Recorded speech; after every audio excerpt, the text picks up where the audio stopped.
Hey everybody, Garfield, Mayor Richard Rigoglioso here. I'm starting our second podcast for Garfield City's podcast.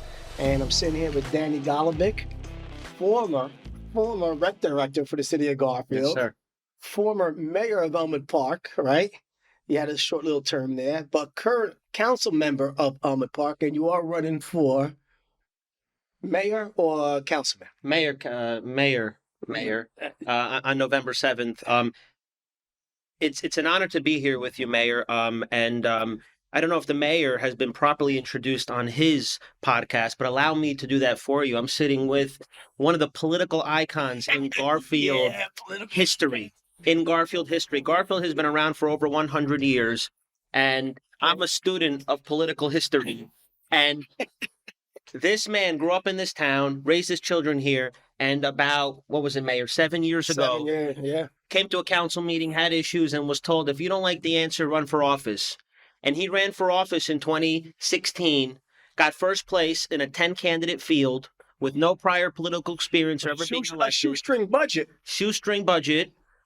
Interesting, things on his campaign signs were written, especially with his name. Came out in first. Yeah. Took down 25-year icons in the community, was elected mayor by his council. 4 years later, came back, scored first in the election once again, the highest amount of votes in Garfield election history. Mayor, I just wanted to give the audience the benefit of that background, and it's an honor to be on your show here today. Well, listen, that's more than $50 I gotta give you now.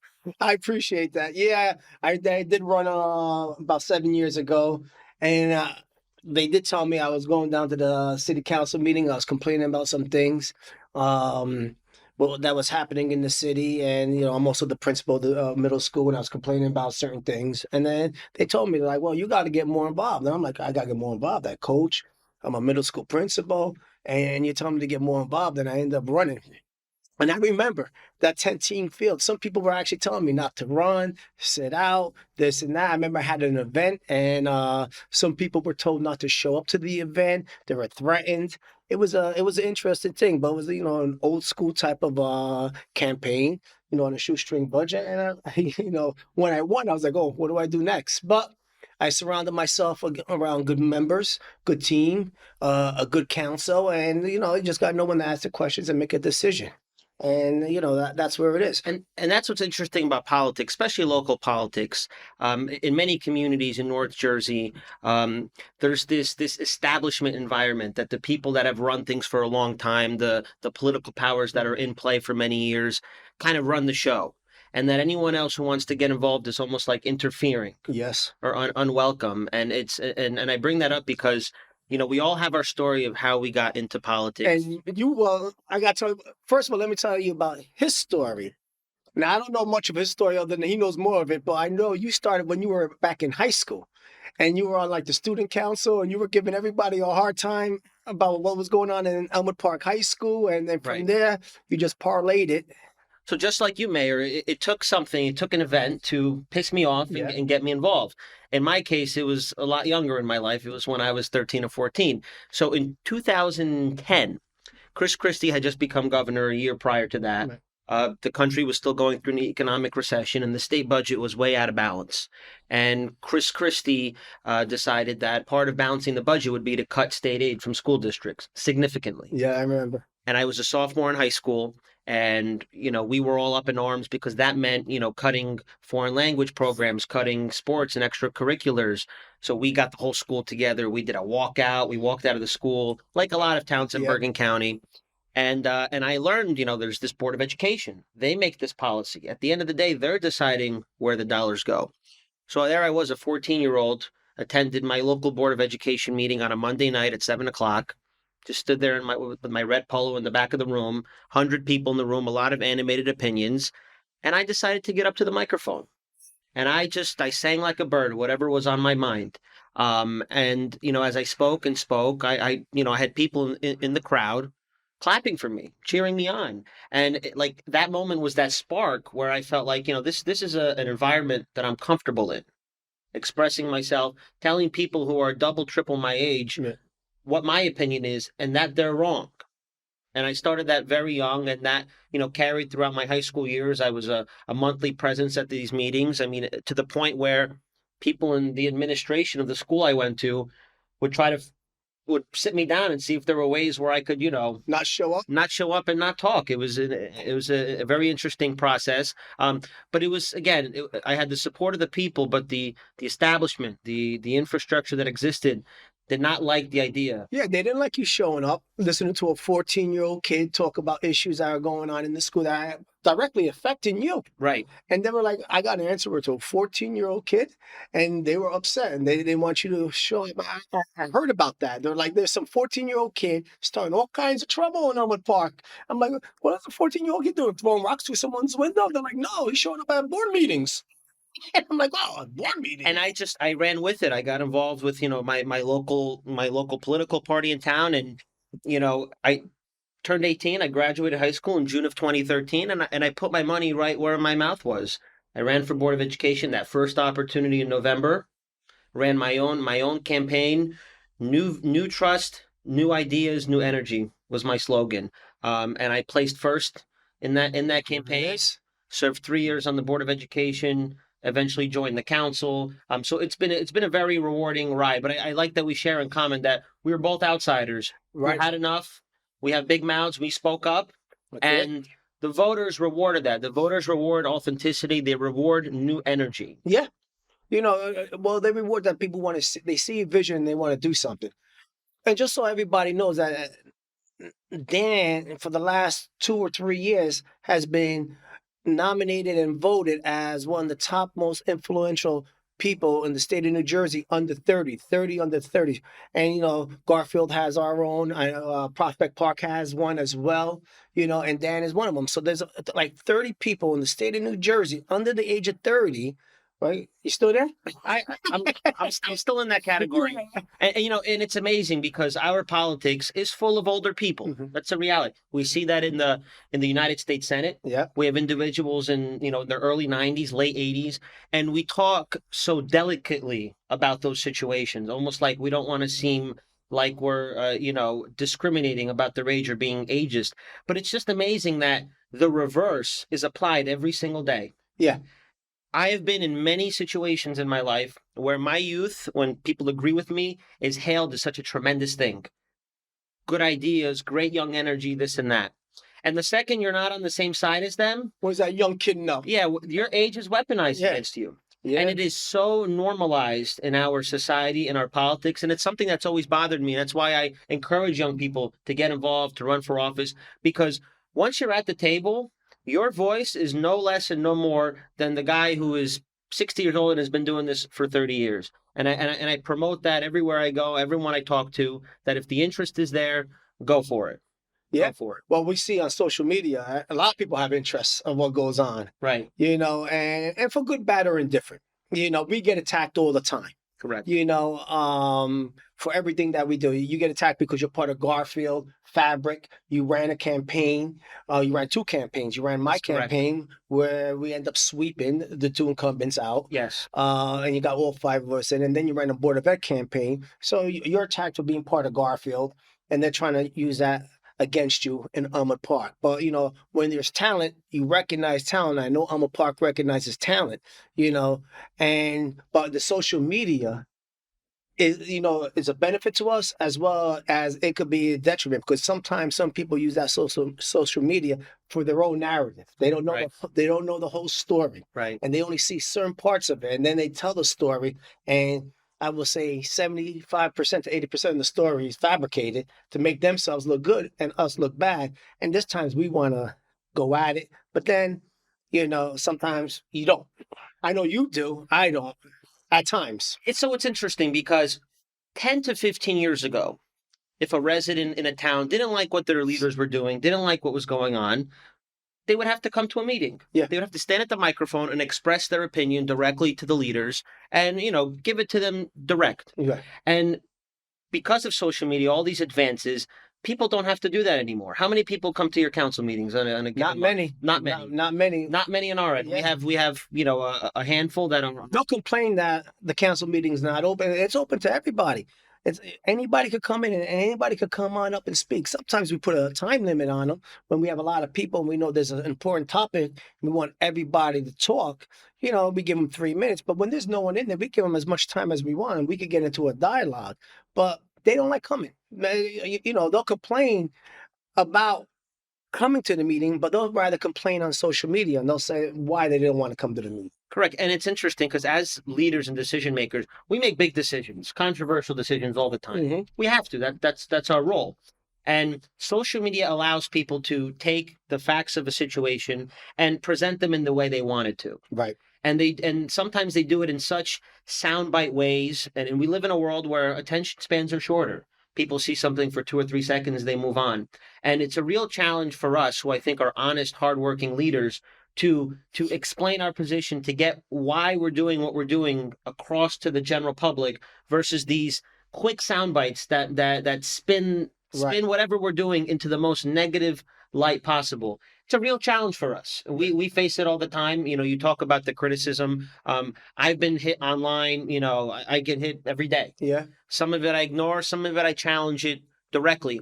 But what I always come back to is that those people represent a very small minority of the people in town. And I generally believe that 90 to 95% of the residents are hardworking taxpayers, good family people who want to work their job, want to come home to a comfortable community, and are not interested in the he said, she said of the everyday politics. Right. They want to live in a comfortable community and in a safe community. That's right. And I strive to give them that on a global view. And I think that's what they're concerned with at the end of the day. I mean, when you look at Elmwood Park, Garfield, our neighbors, Wallington and Lodi and even Saddlebrook, we're the southern Bergen County towns.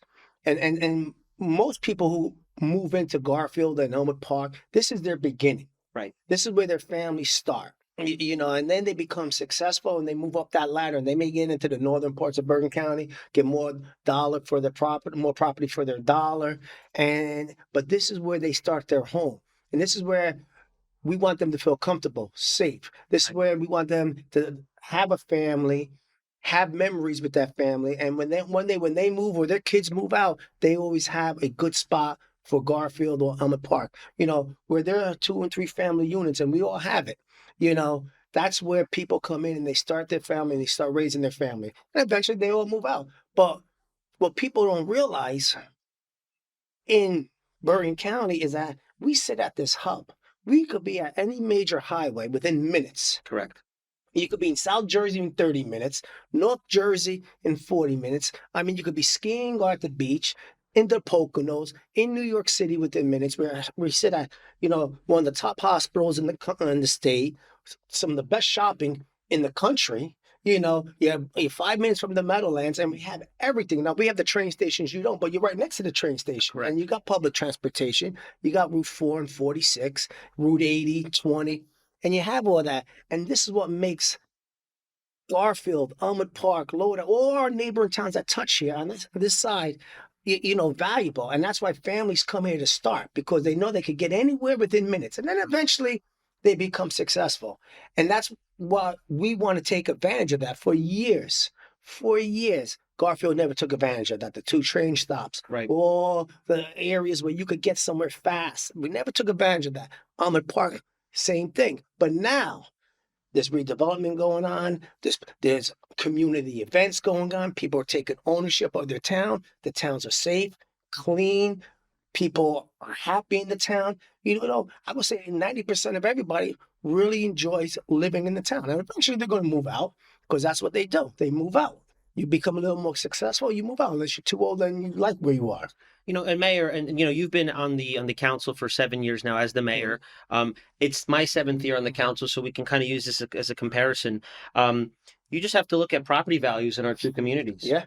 7 years ago, you could buy a Cape Cod home, a modest home in Elmwood Park or Garfield for $220, $240, Right. $250.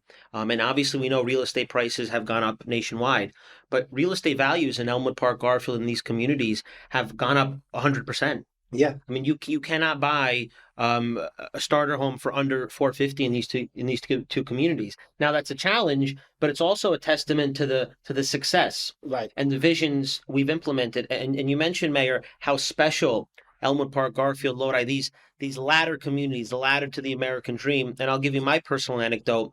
I'm the son of Polish immigrants. My parents came to America in 1995. I was born 10 days later. My mother was 8 months pregnant coming off of the plane at JFK Airport. And we lived in Queens for a couple months with family.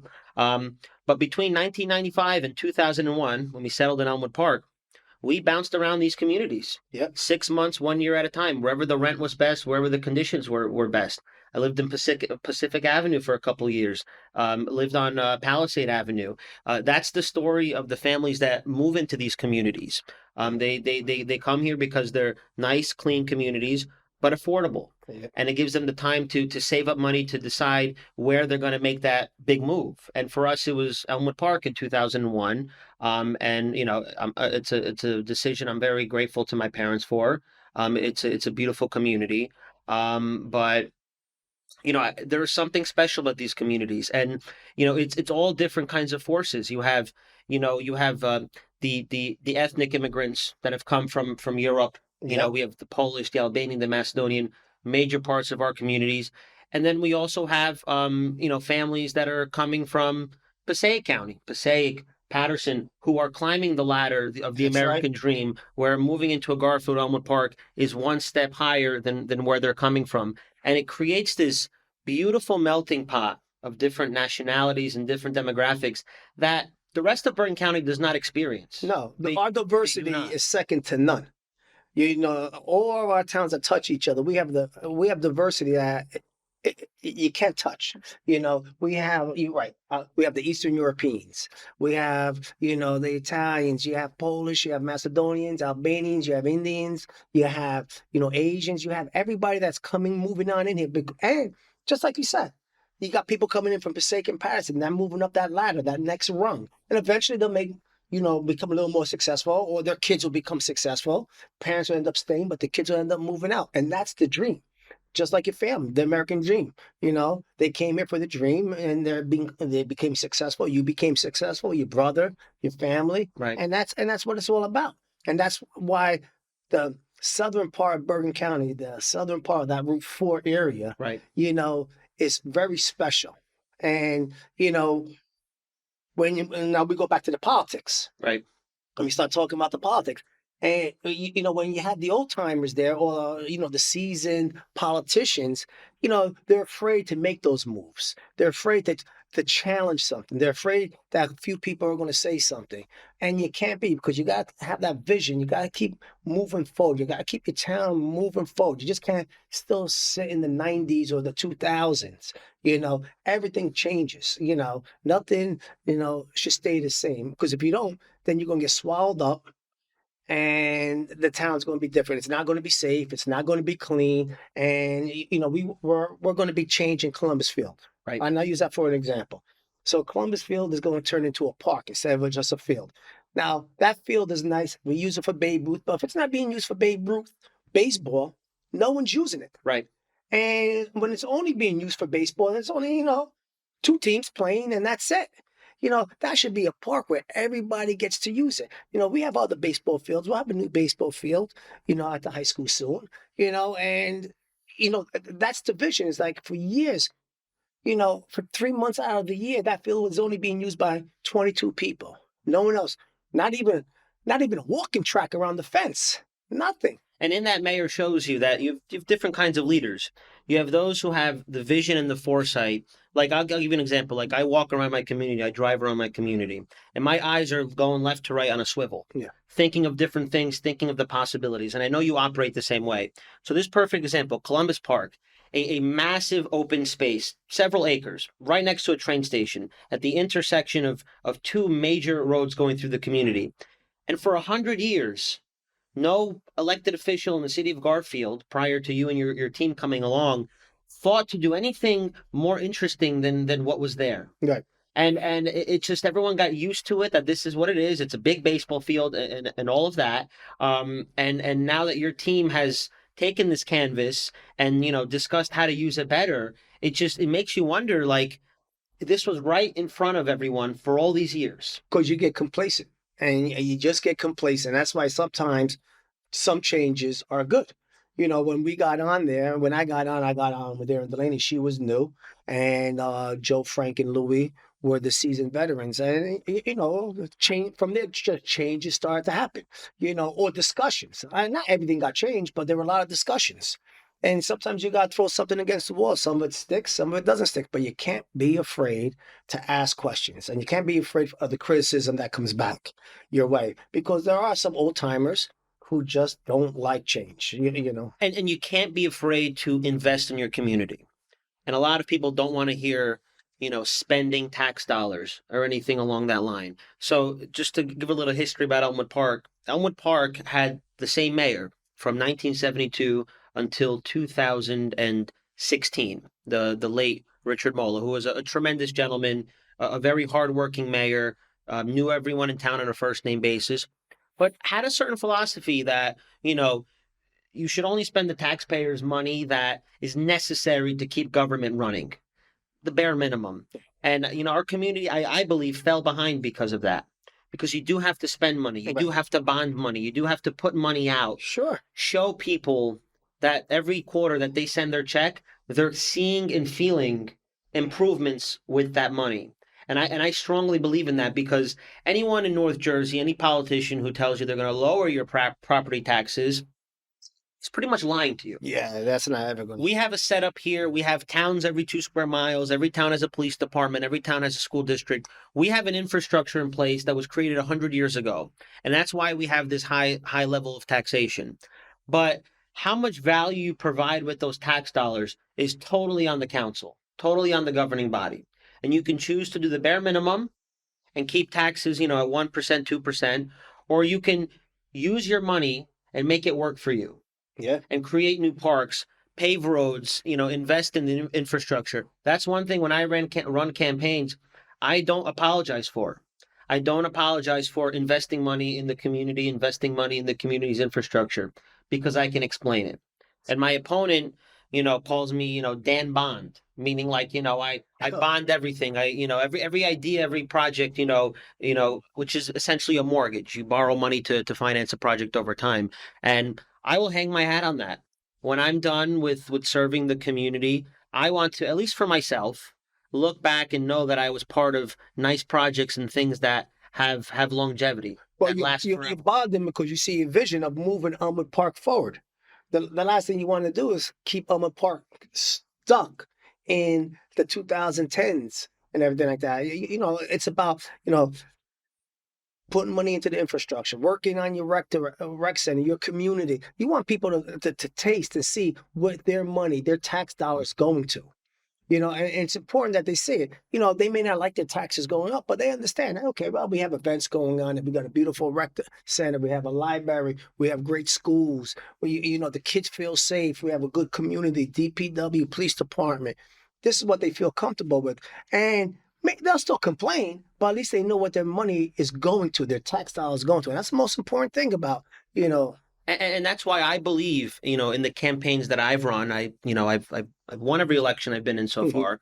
I'm running for mayor November 7th, against the incumbent mayor. It's a tough race. The incumbent mayor's been around for a good number of years on the council as the mayor. But I'm going to be releasing a 5-year plan. It'll be on a website called 5yearplanep.com, and it will lay out my vision for the community for the next 5 years on specific themes, families and seniors, parks and recreation, our Broadway district, every specific theme that is near and dear to the residents' hearts. I'm going to go into very detailed substance and paint a picture. Because Mayor, you mentioned, that I've been involved in Garfield campaigns and had success too. And I truly attribute to the ability to paint a picture. I'll go back to this. The average resident works all day, comes home to their family, wants to relax. They're not interested in the day in, day out BS and drama of town politics. And if you can, as you're running for office, just capture their imagination and attention just for 10 seconds. If you can paint that picture, that vision in 10 seconds and instill that confidence in them, you've got them. Yeah. It's really that simple. I mean, it's complicated, but it really is that simple. And I've had a lot of success in that, and it's something that I don't make a career out of this. I do like government, but I'm not some kind of statewide consultant. But these communities, Elmwood Park, where I live, Garfield, my father lives here. My sister goes to the school district here. These are communities that are near and dear to my heart. And it's important to me that they have good leaders, like the mayor of Garfield, Mr. Rigoglioso. Well, you also have a connection and relationships with people in the state and in the county. That's the most important thing when you sit on the council and you sit in the politics is your relationship with other members in the Bergen County community, the state, and I know Dan has a tremendous amount of relationships with these people. So at any given time when he needs assistance, money, or advice, you could call anybody up, from Paul Giuliani to Jim Tedesco to even people down in the state of New Jersey. It's about your connections. So it's interesting. I'll give you a funny story. So obviously Phil Murphy's our governor. He was elected in 2017. In 2016, Christie was term limited, and there was a couple of Democrats who were jockeying to run. Steve Yes. Sweeney from down south, the mayor of Jersey City, Steve Fulop. Mhm. This guy, Phil Murphy, former ambassador to Germany, didn't know much about him, but I knew that he was successful in his life. He Yeah. had resources and funds, and all these people were jockeying behind the scenes to gain support. And I had a really good feeling about Phil Murphy with my team in Elmwood Park. And even though it wasn't the preferred choice of the county establishment and whatnot, I really went with my political instinct. And we very early, and I mean a year before the election, as Elmwood Park Democrats, endorsed Phil Murphy. We went on a hunch. And after that, the dominoes fell and he became the presumptual nominee. And, it was very special to build that connection with Right. him. I was first sworn into the Elmwood Park Council in January 2017. And I had candidate Murphy at the time come up to Elmwood Park and swear me in. And we had the fire in Marcal, and Governor Murphy came and knew my whole team on a first name basis. It's really important to build those relationships. I remember I went to Seton Hall. I went to business school, and you go to school for 4 years, and what do you remember out of 4 years? But I remember one line from a professor, and it sticks with me forever. Life and business is all about relationships. Yeah. All about relationships. He said, if you can take one thing away from my course, life and business is all about relationships. So that was a $200,000. Yes. A $200,000 salary. Yes. Yeah. You learned one thing in 4 years. Something like that. All right. But if I'm going to learn anything, it's something like that. That's valuable. You don't know what relationships, what connections may mean something to you one day. Sure. So I'm big on, not burning bridges, keeping good relations with people, because you never know who's going to end up where on the totem pole. Well, just yesterday, we had there was a bourbon and cigar night with Benji Wimbley, Assemblyman Benji Right. Wimbley. He's part of the Garfield district, and and I know you got us a meeting Correct. with Benji because Benji's on the Assemblyman Wimbley is on the finance committee Correct. to get our school district money. Correct. So our board of ed president and myself, through your connections, Right. You set up a meeting with us so we could start talking about this earlier before the school funding comes out later in the year. And it's important about those relationships. And last night when we met, Assemblyman, he reminded us, he goes, don't forget about our meeting next week to talk about the funding. Right. Because it's important. It's important about these relationships. And if you didn't have that relationship, we probably wouldn't have been at that cigar night, and we probably wouldn't be having this meeting earlier than later. Right. So it is about relationships that you have with people. And there's a story for everything. Yeah. Assemblyman Wimberly in 2011 ran for the state assembly. He was a high school football coach for many years. Yes, I remember. Not involved in politics. He was the coach at PCT. Patterson Catholic. Patterson Catholic. He beat Garfield a few times. Tremendous program. Yes. Got involved. He ran for Patterson City Council. Got first place. It's like a Richie Riggs story. Yeah. Then the next year, an opening in the state assembly in that district opened up. He ran for it. I remember 2011. Elmwood Park and Garfield are part of that Patterson-based district. 2011, I'm 16 years old, and Benji Wimberly is standing outside the Pathmark in Elmwood Park on Route 4, handing out cards, because he had some opposition running against him or whatever. And I remember making that connection. And that connection goes back 12 years to when Yeah. I was a 16-year-old. And again, it's the start of those relationships from then to now Right. that make them take an interest in what you're looking for and asking for. As we all know, the mayor is the principal of Garfield Middle School. I work now with the Garfield Board of Education as a grant writer, and I'm actually proud to announce we just got awarded our first grant under my Oh, taking on of congratulations. this. We have $86,000 to plant new trees around the Garfield schools, Oh, which is a great thing because Garfield is a more urban town, a dense town, and anything we can do in that direction is a beautiful thing. So, we both passionately care about the success of Garfield, great outcomes for the students. I know one of the elementary schools was awarded yeah. A a blue ribbon. school, School 4. school number 4, one of 7. Congratulations to School 4. Let's give him a round of applause. Yes, absolutely. Way to go, Mr. Wilson. Mr. Wilson, I know He's the principal he there. had to do a tremendous amount of work. Yeah. 7 schools in the state of New Jersey received the blue ribbon designation. 7 schools. That is a tremendous feat. But we know there's a lot of work to do globally Yeah. in the school district, and that's why we're having this meeting. We're having this honest and direct meeting with our state legislators because it is their job to go to Trenton and fight for our part of the pie. Right. And I mean, when you think about it too, when you talk about Garfield in the school district, they're moving in the right direction. No matter what anybody may think, the naysayers are always going. No matter what you do, the naysayers are always going to put the school district down. right, But at the end of the day, they got a sports complex without raising the taxes. They figured out a way to get it right, without raising the taxes.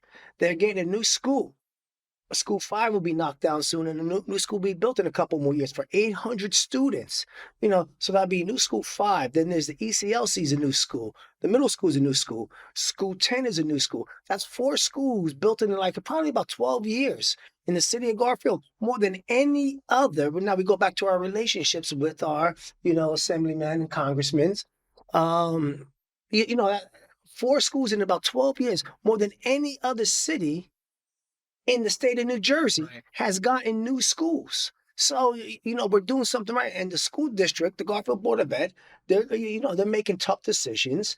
Unfortunately, there are decisions that people may not like, but it's for the betterment of the students. right. And this is for the betterment of the students. And the school district is moving in the right direction, as well as the city. It's about our relationships and everything. Right. No, we have to always celebrate the successes, always. And the mayor just mentioned a lot with the school district. And, and we were involved in a campaign that had a new fresh crop of people in. Yep.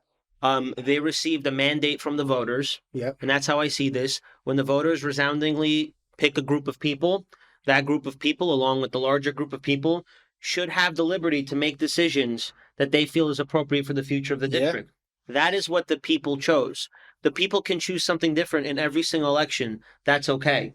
But we cannot fault new people that are come in that want to take things in their own direction, in their own philosophy. Yeah. And that's something, we need to be proud of and celebrate. I mean, to be even prouder, the city of Garfield, Elmwood Park, the lower southern part of Bergen County, we've been, nominated as, some of the top upcoming communities in the state of New Jersey because they see the redevelopment, they see our parks, they see our recreation, Right. they see our transportation, that we have everything that can offer families moving in. So when they do these surveys and studies, all of a sudden we're getting recognized. Right. We're getting recognized for things that we're just doing to make our community better. But it's great to be recognized through the state that, Elmwood Park, Garfield, Lodi is being recognized that they're up and coming communities in the city, or we're a city, moving up in the right direction. And hopefully we'll be in the top 10 soon. Right. And as the mayor mentioned, Garfield received the healthy up and coming town designation with the Mhm. mayor's wellness program. I know Elmwood Park received a municipal innovation award last year. A lot of good things happening, but I like this theme you keep coming back to, that these communities that border us and the commonalities we share. Yeah. We need to stick together because we are, blue collar, hardworking communities, ladder communities to the top of the American dream for those that can achieve wherever their American dream is. Yep. Because it's not everyone's American dream to live in a leafy Upper Bergen, county town with an acre of land. It's a beautiful thing for those that can do it, but that's not on everyone's list. I like walking out my front door and I can go to Dunkin' Donuts at There you any go. time within 2 minutes. I don't want to drive 20 minutes for a cup of coffee. Right. No, it's good to be around people. Yeah. It's good to be around different people. Yeah. It's not a bad thing, where your kids and my kids one day go through a school system where they see kids of all shapes, sizes, and colors. That's Right. important. Yes. Kids of kids that are, don't have much, and kids that are very well off, and everyone in between. That shapes us as people, and I do believe It does. It makes us a better human that we accept people for who they are because we're so used to seeing everybody for who they are. We don't judge. right. And you went through the Garfield system, I went through the Elmwood Park system, and this upbringing just gives you a better worldview. Yeah. A mixture of the street skills, the book skills, and all of the life skills. And I think when again, we all live where we live. There's no issue with that. But you get more of one or more of the other depending on where you live. And I think this area gives you that true blend that makes you as good of a person as possible. Well, I like to think I'm a good person, You but sometimes I read social media and I doubt myself. At least my kids doubt me. I have to give another plug to the mayor because he said one of the best quotes ever, and it happened to be about me. When I was the rec director in Garfield for almost 3 years, and when I was hired, it was like, ooh, they hired a councilman from another town, and I'm sure everyone was like, oh my God, how do I respond? How do I quote? And the mayor speaks from the heart. He says, when you see talent, you have to hire it. Hire it. I think he's talented, and I believe he would serve well in this position. And you did. And I appreciate that. You did a great job and everything like that. It's unfortunate that you moved on to bigger and better things. Their gain, our loss, but you know what?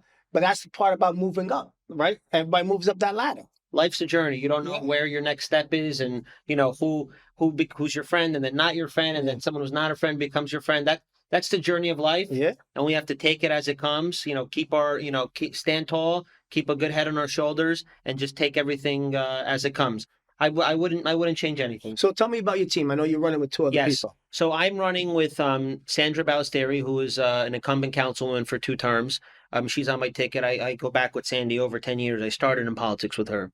Very close ally of mine. And my running mate is a gentleman named Keith Place. He's a newcomer to politics. He is a music teacher in the city of Passaic, Okay. Passaic schools, for 39 years. A very charismatic and energetic individual. I'm very comfortable with my team. And I think it's very comfortable to be in politics, run with people that you're comfortable with. And they got you're all on the same vision and Yes. same goals. We're all on this 5-year plan. Today we're recording it September 20th. I know the mail-in ballots have been mailed out for Elmwood Park for those who vote by mail. So the election's already starting. I hope to, by October 1st, release my in-depth vision for Elmwood Park, my 5-year plan, and I'm going to tell that story. And I, at the end of the day, if someone won't vote for me and will vote for my opponent, that's okay. But I want them to know they're doing that despite knowing that I will put out, I think, the most substantive plan ever produced in an Elmwood Park election ever Nice. in history. And I know that if I put that out into the field, if I put the legwork in, I've done all I can. Right. I've done all I can at that point. It's up to the people to make a decision. I know I'm going to get a lot of votes. It's a matter of will I get more than my opponent. Well, listen, Elmwood Park is a great town to grow up in, great town to live in. I enjoy going there. And it's because of leaders like yourself and your team that keep moving Elmwood Park in that right direction. And people feel comfortable going to Elmwood Park. Just like I like when visitors come to Garfield, they feel comfortable coming to Garfield. And that's the most important thing. And that's a testament to you and your team. And that's the vision you have. And if Elmwood Park, does it correctly and does it right, you and your team will be on there in your 5-year plan, getting that 5-year plan off right on November 8th, right? The election's the 7th. Yes, sir. So on November 8th, that's it. That's when the plan takes place. And Mayor, I love the the friendship we've built. Yeah. The newly found connective tissue between the two towns. We learn from you, you learn from us. That's how we make the world go round. Yeah. And I think we're gonna grow this partnership, grow this friendship. I hope to be a mayor in a couple months and continue collaborating with you. Listen, it's about all of our towns that are touching the borders of staying together because we all share the same, cloth. There's only a road that divides us, but we're all the same.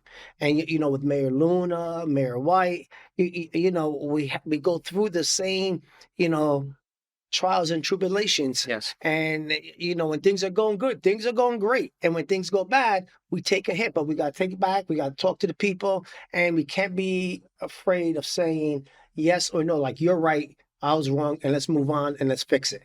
And then that's the most important. That's what makes our towns so strong. And that's why it's great when, people move into the city of Garfield, Elmwood Park, Lodi, South, but it doesn't matter that they love the town and they know that, this is a great place to develop memories, raise my family, and see where we're at. And that's why, you guys are doing a great job, and stay on that path. Stay on that path. Mayor, thank you. I appreciate you having me on. My pleasure, guys. We'll be doing another podcast in about 2 or 3 weeks at Bravery Studios right over here. Give a shout out to Bravery Studios on Elmwood Lane. All right, I want to thank my man Marvin for getting us in here today. These podcasts will come out once a month. We'll have someone special for next month. And guys, don't forget to go out and vote on November 7th. Don't forget to vote for my man Danny Golabek and his team. All right, in Elmwood Park. You want to see Elmwood Park move forward? This is the person that we support over here in the city of Garfield. Dan, best of luck, my man. Thank you, Mayor. Appreciate it. Thank you.